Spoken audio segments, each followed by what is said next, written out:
ప్రతిరోజు వ్యాయామం చేసి ఆహారపు అలవాట్లు మార్చుకుంటే గుండె సంబంధిత వ్యాధులు దరిచేరవని వేణు కార్డియాక్ కేర్ గుండె వైద్య నిపుణుడు డాక్టర్ వేణు అన్నారు. వరల్డ్ హార్ట్ డే సందర్భంగా జంగారెడ్డిగూడెం ప్రభుత్వ డిగ్రీ కళాశాల క్రీడా మైదానంలో 2K వాక్ నిర్వహించారు. ఈ కార్యక్రమంలో వాకర్స్ అసోసియేషన్ సభ్యులు పలువురు వాకర్స్ పాల్గొన్నారు. ఈ సందర్భంగా గుండె వైద్యులు వేణు మాట్లాడుతూ ప్రస్తుత బిజీ జీవితంలో ఫాస్ట్ ఫుడ్ కి అలవాటు పడి మన ఆరోగ్యంతో పాటు గుండెను కూడా పాడు చేసుకుంటున్నామని అన్నారు. చిన్న చిన్న వయసులోనే 35-45 సంవత్సరాల మధ్య వయసులో ఉన్నవారు సైతం హార్ట్ అటాక్ కు గురవుతున్నట్లు తెలిపారు. ఇటువంటి సంఘటనలు చాలా బాధాకరమని అన్నారు. ప్రతిరోజు క్రమం తప్పకుండా ఒక అరగంట సమయం కేటాయించి వ్యాయామం చేయాలని అన్నారు. ధూమపానం, అధిక మద్యం సేవించడం వలన గుండె సంబంధిత వ్యాధులు వస్తాయని తెలిపారు. క్రమంగా అటువంటి అలవాట్లు తగ్గించుకుని పూర్తి స్థాయి ఆయుష్ పొందాలని సూచించారు.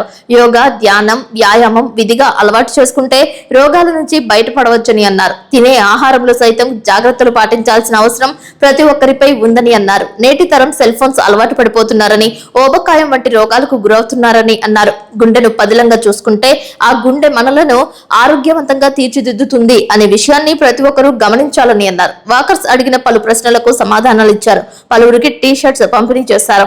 ఈ కార్యక్రమంలో టీడీపీ జిల్లా అధికార ప్రతినిధి పెనుమర్తి రామ్ కుమార్, వాకర్స్ అసోసియేషన్ అధ్యక్షులు Dandu Dhanaraju, retired PD Narasimharaju, senior journalist Vasa Satyanarayana, Venu cardiac care hospital manager Pathuri Rajasekhar, marketing నిర్వాహకుడు నాగేంద్ర పాల్గొన్నారు. పలువురు వక్తలు మాట్లాడుతూ జంగారెడ్డిగూడెం మండలం వేగవరం వేణు కార్డియాక్ కేర్ హాస్పిటల్లో స్టంట్, బైపాస్ సర్జరీలు చేయడం ఈ ప్రాంత ప్రజలు చేసుకున్న అదృష్టంగా భావించాలని అన్నారు. హార్ట్ అటాక్ వచ్చినప్పుడు చివరి సమయం గోల్డెన్ అవర్స్ చాలా ముఖ్యమని, ఆ సమయంలో ఆసుపత్రికి తీసుకువెళ్తే ప్రాణాలు దక్కించుకోవడానికి వీలు కలుగుతుందని అన్నారు.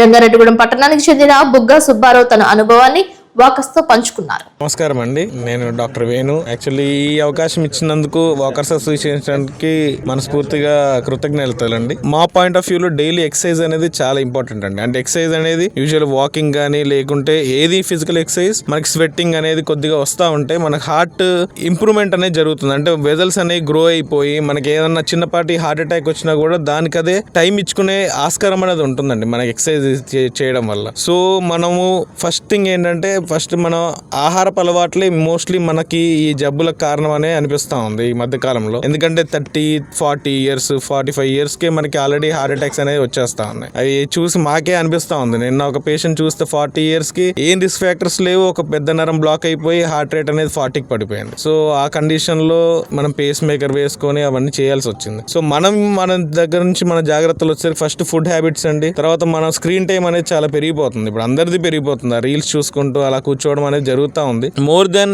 60 మినిట్స్ కూర్చున్నామంటే గనక మన బాడీలో చేంజెస్ అనేవి, అంటే స్ట్రెస్ హార్మోన్స్ అనేవి కొద్దిపాటికి రిలీజ్ అయిపోయి ఆ హార్ట్ వెజల్స్ లో కానీ చేంజెస్ ఇవన్నీ ఉంటాయండి. అంటే మనం ఎక్కువసేపు అనేది ఒకటే ప్లేస్ లో కూర్చోకూడదు. డెఫినెట్ గా మనం వాకింగ్ చేస్తామంటే మన సెకండ్ హార్ట్ అంటాం. అంటే కాఫ్ మజిల్ అనేది మన బాడీకి సెకండ్ హార్ట్ అన్నమాట. సో ఎప్పుడైతే దానికి పని పెడతా ఉంటామో మన బ్లడ్ సర్క్యులేషన్ అనేది మన బాడీలో ఎక్కువ ఇంపార్టెంట్ గా ఉంటుంది. అందుకే వాకింగ్ అనేది హైలీ ఇంపార్టెంట్. ఎందుకంటే మన కాఫ్ మజిల్ ఏదైతే ఇక్కడ ఈ పిక్క అంటారు చూసారో, అది మన హార్ట్ మన బాడీలో సెకండ్ హార్ట్ అండి అది. సో అది కూడా పంప్ చేస్తూ ఉంటుంది. ఎందుకంటే కింద నుంచి మనం పంప్ చేయడం వల్ల మంచి బ్లడ్ అనేది ఎక్కువ గుండెకి వచ్చేసి సర్క్యులేషన్ అనేది బాగా జరుగుతుంది. థర్డ్ పాయింట్ ఏంటంటే మనకి ఈ రిస్క్ ఫ్యాక్టర్స్ అనేవి ఎర్లీగా వస్తున్నాయండి. బీపీ, షుగర్ కానీ ఈ మధ్య కాలంలో చూస్తే మనకి 40 ఇయర్స్ లోపే మనకి చాలా మంది కనబడతా ఉన్నాయి. సో అది కూడా మోస్ట్లీ ఫుడ్ హ్యాబిట్స్ వల్ల అయి ఉండొచ్చు, లేకుంటే జెనెటిక్ అయి ఉండొచ్చు డెఫినెట్ గా. But mainly exercise, life style modification చేసుకుంటే గనక ఎవరికైతే షుగర్ ఉంటుందో మనకి బార్డర్ లైన్ లో, అంటే మనకి 220, 240 తర్వాత HbA1c 7 వరకు ఉన్న వాళ్ళు ఈజీగా మెడిసిన్స్ తో కాకుండా ఈ లైఫ్ స్టైల్ మోడిఫికేషన్ తో చాలా వరకు కంట్రోల్ చేసుకోవచ్చు అండి. చాలా మంది చూసాయి. మా ఫాదర్ ఎగ్జాంపుల్ యాక్చువల్లీ ఏంటంటే 7.3 దాకా ఉండింది, వాకింగ్ చేసినప్పుడు తగ్గిపోతుంది, ఎప్పుడైతే తను చేయరో మళ్ళీ ఆటోమేటిక్ గా పెరిగిపోతుంది. సో లైఫ్ స్టైల్ మోడిఫికేషన్ అనేది షుగర్ కంట్రోల్ చేయడం అనేది చాలా ఇంపార్టెంట్. దాంతో పాటు మన స్మోకింగ్ ఏమైనా ఉంటే కనుక డెఫినెట్ గా తగ్గించుకోవాలి సార్. అంటే అది చాలా హైలీ రిస్క్ ఫ్యాక్టర్. ఎందుకంటే మనకి కోవిడ్ తర్వాత ఇంకా బాడీలో బ్లడ్ చిక్కబడడం అనేది చాలా ఎక్కువ జరుగుతూ ఉంది. యాక్చువల్ చూస్తుంటే it is one of the confounding factor అంటాం అనమాట. తర్వాత మనకి స్ట్రెస్, ఇప్పుడు నేను యాక్చువల్గా అదే ఆలోచిస్తున్నాను నేను ఒక 4-5 డేస్ నుంచి. కానీ డెఫినెట్ గా we should make time to reduce stress అండి. అంటే ఈ వాకింగ్ చేయడం వల్ల మనం ఎంత బిజీలో ఉన్నా కూడా మన స్ట్రెస్ తగ్గించుకుంటేనే మనకి డెఫినెట్ గా మన మైండ్ కానీ మన వెల్ బీయింగ్ కానీ పెరుగుతుందండి. At least daily 30 minutes to 1 hour మన మైండ్ ఆహ్లాదంగా ఉండడం కోసం డెఫినెట్ గా we should deviate from our routine. Definite గా యాక్చువల్లీ ఏంటంటే we should more concentrate concentrate on health. ఎందుకంటే మన హెల్త్ అనేది మనకు హైలీ ఇంపార్టెంట్ అండి. మిగతాది ఉంటుంది డెఫినెట్ గా వీ షుడ్ ఎక్స్ట్రాక్ట్ 30 minutes నుంచి 60 minutes వరకు టైం అనేది మనం తీసుకోవాల్సిందే మన కోసం. మనం ఎవరు ఏం చేసేదే ఉండదు, మన హెల్త్ మనమే కాపాడుకోవాలి అంతే. అది నెక్స్ట్ వచ్చేసరికి మనకి ఈ పిల్లలకు కూడా మనము కొద్దిగా ఈ ఒబిసిటీ అనేది ఎక్కువ పెరుగుతుందండి పిల్లల్లో. సో డెఫినెట్ గా అది ఫుడ్ హ్యాబిట్స్. అంటే ఇప్పుడు మేము కూడా మా పిల్లల్ని చూస్తూ ఉంటే వీఆర్ నాట్ దట్ కంట్రోలింగ్. ఇప్పుడు మా పేరెంట్స్ మమ్మల్ని కంట్రోల్ చేసినట్టు మేము చేయట్లేకపోతున్నాం. యాక్చువల్గా వాళ్ళు కూడా చాలా మందిలో ఒబిసిటీ అనేది మేజర్. ఇప్పుడు మనము ఇప్పుడు చూస్తే 40 yearsకే బీపీ షుగర్ వస్తుంది. నెక్స్ట్ జనరేషన్ లో మళ్ళీ ఇంకా తగ్గే ఛాన్స్ అనేది చాలా ఎక్కువగా ఉంది. So we should more concentrate on next generation. Definite గా వాళ్ళకి కూడా అవేర్నెస్ కానీ ఫిజికల్ ఎక్సర్సైజ్ ఇప్పుడు లేదు. వాళ్ళు కూడా అక్కడ నుంచే స్టార్ట్ అయిపోతుంది ఫోన్ పట్టుకోవడం అనేది చిన్నప్పటి నుంచే. సో వాళ్ళు అలా కూర్చొని గేమ్స్ ఆడుకోవడం మొబైల్లో ఇవన్నీ ఉన్నాయి. So we should make our efforts to change them అనమాట. డెఫినెట్ గా చేంజ్ చేయాల్సిందే. అంటే ఇప్పుడు తినే ఫుడ్ హ్యాబిట్స్ కానీ అవన్నీ ఉన్నాయి. ప్లస్ పేరెంట్స్ కూడా కొద్దిపాటు బిజీగా ఉంటున్నారు. We should look care of next generation కూడా చేయాలండి. సో ఓవరాల్ గా నాకు చాలా సంతోషం అండి ఇంతమంది వాకింగ్ చేస్తున్నారని చెప్పేసి. నేను కూడా డైలీ అంటే నేను షటిల్ ఆడతాను sir daily. So I want to అంటే నేను కూడా జాయిన్ అవుతాను. Thank you for giving. Jangareddy పట్టణంలో మరి వాకర్స్ అందరికీ కూడా ఒక అవగాహన కార్యక్రమాన్ని ఏర్పాటు చేసిన డాక్టర్ వేణు గారికి మనస్ఫూర్తిగా కృతజ్ఞతలు తెలియపరుచుకుంటూ మరి అందరూ సత్యనారాయణ గారు చెప్పారు. నేను కూడా ఆయనకి చాలా కొన్ని ఫోన్లు కూడా చేశాను అర్జెంట్ సమయంలో. మనం ముఖ్యంగా మా బాలయ్య ఉదాహరణ, అతను కూడా అత్యవసరం అయితే మన జంగారెడ్డి హాస్పిటల్లో జాయిన్ అయ్యారు. వారే చెప్పారు చాలా బాగా చూశారు డాక్టర్ గారని.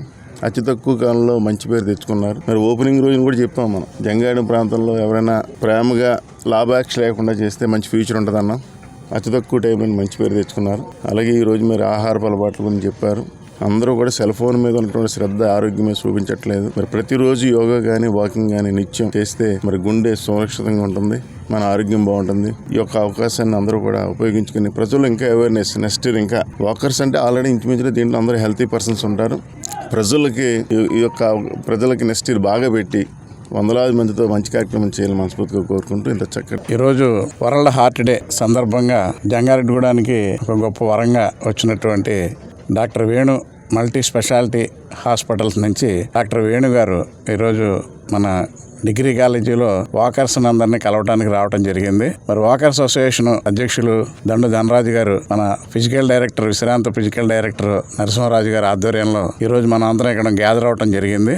ఇక్కడ జంగారెడ్డిగూడెంలో ఎవరికైనా హార్ట్ కంప్లైంట్ వస్తే ఏలూరు కానీ విజయవాడ కానీ రాజమండ్రి కానీ వెళ్లాల్సి వచ్చేది. ఈ టైంలో మొదటి గంట అంటే గోల్డెన్ అవర్ అంటారు, ఆ అవర్ కోల్పోవటం వల్ల మరణాలు సంభవించాయి. మరి జంగారెడ్డిగూడెం దగ్గరలో వేగవరం కోతవేడు దూరం మనకి ఇక్కడ డాక్టర్ వేణు గారు రావటం జరిగింది. ఆయన వచ్చిన తర్వాత మరి గుండెపోటుకి సంబంధించి ఏ చిన్న సమస్య వచ్చినా ఆయన వెంటనే రెస్పాండ్ అవ్వటం, వాళ్ళని ప్రాణాలని సేవ్ చేయడం జరుగుతుంది. ఈ మధ్యకాలంలో మాకు తెలిసి దాదాపు ఒక 20-25 మంది సేవ్ అయ్యారు. అదేవిధంగా అక్కడ ట్రీట్మెంట్ చేయించుకునే వాళ్ళ సంఖ్య కూడా బాగా పెరిగింది. విజయవాడ కానీ ఏలూరు కానీ రాజమండ్రి కానీ హైదరాబాద్ కానీ వెళ్లాల్సిన అవసరం లేకుండా మల్టీ స్పెషాలిటీ హాస్పిటల్స్లో వారు అన్ని సేవలు ఏర్పాటు చేయడం జరిగింది. స్టంట్ కూడా వారే వేస్తున్నారు. స్టంట్తో పాటు బైపాస్, ఫేస్ మేకర్ కూడా వేసే శక్తి సామర్థ్యాలు డాక్టర్ గారికి ఉన్నాయి. వారు చూసే విధానం హస్తవాసి చాలా బాగుందని మన వాళ్ళందరూ అనుకుంటున్నారు. అందువల్ల ఈ హాస్పిటల్ రావటం మన జంగారెడ్డిగూడెం ప్రాంతానికి ఒక వరంగా భావిస్తున్నాం. వారు ఈరోజు మన వాకర్స్ అందరికీ ఈ హార్ట్కి సంబంధించి వరల్డ్ హార్ట్ డే సందర్భంగా హార్ట్కి సంబంధించి వచ్చేటటువంటి లక్షణాలు కానీ వ్యాధి కానీ దాన్ని ఏ రకంగా నివారించుకోవాలి, ఏ టైంలో వైద్యం చేయించుకోవాలి, ఎటువంటి విషయాలు చెప్పడానికి మన ముందుకు వచ్చారు. వారి సలహా సూచనలు ఇచ్చే ముందు మన వాకర్స్ అసోసియేషన్ అధ్యక్షులు దండు ధనరాజు గారిని మాట్లాడవలసిందిగా కోరుకుంటున్నాం. జంగారెడ్డిగూడెం పట్టణంలో వేగవరం సమీపంలో డాక్టర్ వేణు గారు సూపర్ స్పెషాలిటీ హాస్పిటల్ నిర్మాణం చేసి వారు అక్కడ మంచి పేరు ప్రఖ్యాతులతో వైద్య సదుపాయాలు అందించడం నిజంగా మన జంగారెడ్డిగూడెం ప్రజలందరికీ చాలా సంతోషించవలసిన విషయం. అదేవిధంగా ఈరోజు వరల్డ్ హార్ట్ డే సందర్భంగా మన కాలేజీ గ్రౌండ్స్లో వాకింగ్ చేసే వాళ్ళకి ఇతర సభ్యులకి అందరికీ కూడా వారు ఆరోగ్యం పట్ల మనం తీసుకునే ఆహారం పట్ల అన్ని రకాలైనటువంటి సూచనలను సలహాలను ఇవ్వటానికి ఆయన ఇక్కడికి వచ్చి మనకు అందరికీ కూడా సూచనలు ఇవ్వడానికి వచ్చినందుకు వారికి ముందుగా కృతజ్ఞతలు తెలియజేద్దాం. అదేవిధంగా ప్రతి ఒక్కళ్ళు కూడా ఆ ఎక్సర్సైజులు కానీ వాకింగ్ కానీ శరీరానికి శ్రమ పట్టే విధంగా మనం చేయగలిగితే మనం ఏ హాస్పిటల్కి కూడా ఎక్కువగా వెళ్ళని అవసరం ఉండదు. కానీ మనం ఎక్కువగా సెల్ ఫోన్లకి వీడియోలకి టీవీలకి అతుక్కుపోవటం మన ఆరోగ్యాన్ని మనం పాడు చేసుకుంటున్నాం. రెండోది ఎక్కువగా చాలా మంది నేను చూస్తున్నా బిర్యానీ సెంటర్లు విపరీతంగా పెరిగిపోయినాయి. మసాలాలు ఎక్కువగా తినడం వల్ల కూడా ఆరోగ్యాలు చాలా పాడవుతాయి. దయచేసి అటువంటి కొన్నిటికి బేకరీ ఫుడ్స్కి దూరంగా ఉంటే మన ఆరోగ్యం బాగుంటుంది. ఈ అవకాశం ఇచ్చిన అందరికీ కూడా ధన్యవాదాలు.